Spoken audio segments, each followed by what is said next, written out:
avait fait un songe. Elle m'avait vu en vision que j'étais partie prenante de la solution à son problème. Ils m'ont appelé, j'ai dit d'accord. Ils m'ont mis en contact avec elle. Elle m'a envoyé un véhicule officiel. Le véhicule m'a pris à la maison où j'étais et on est allé dans la maison de ce grand homme d'État dans notre pays. J'arrive, on se met, on était déjà préparé en prière. Je dis Saint-Esprit, oriente-moi par rapport à ce que je vais dire à cette femme. J'arrive et je parle avec elle, je prie avec elle. Elle me dit avant d'aller plus loin, j'ai une de mes amies qui est à côté. Il faut que tu prophétises pour elle aussi. Je dis bon, ne me dites rien à son sujet. Emmenez-la à ma présence et je parlerai sur sa vie. La dame est venue et j'ai commencé à dire à la femme, je vois, je ne sais pas, je l'avais dit, je crois, je vois 5 branches et il y a une qui est morte. Il devait avoir 5 enfants, un enfant est mort. Elle a dit oui. Je commence à lui dire des choses sur elle jusqu'au point de lui dire que je vois, elle prie dans l'église d'un prophète. Elle a dit, la dame, elle a dit, tu vois, je te disais ça depuis longtemps, tu ne m'écoutes pas.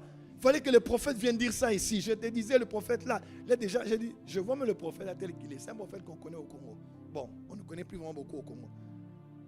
Elle dit, tu dois sortir de là pour ton salut à toi et pour le salut des enfants. Pourquoi?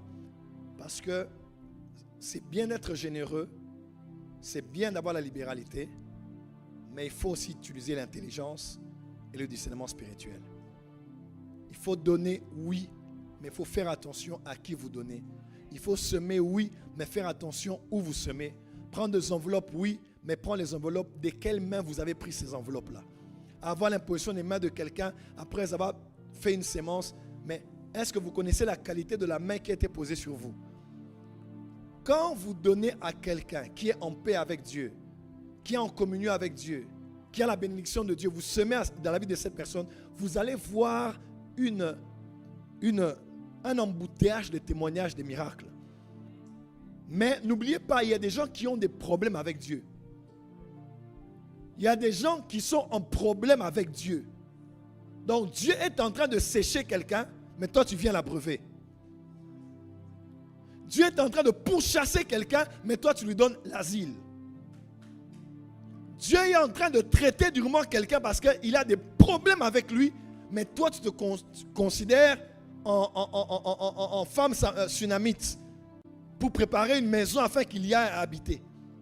Laisse-moi te dire, il y a des Jonas qu'on ne prend pas dans sa barque.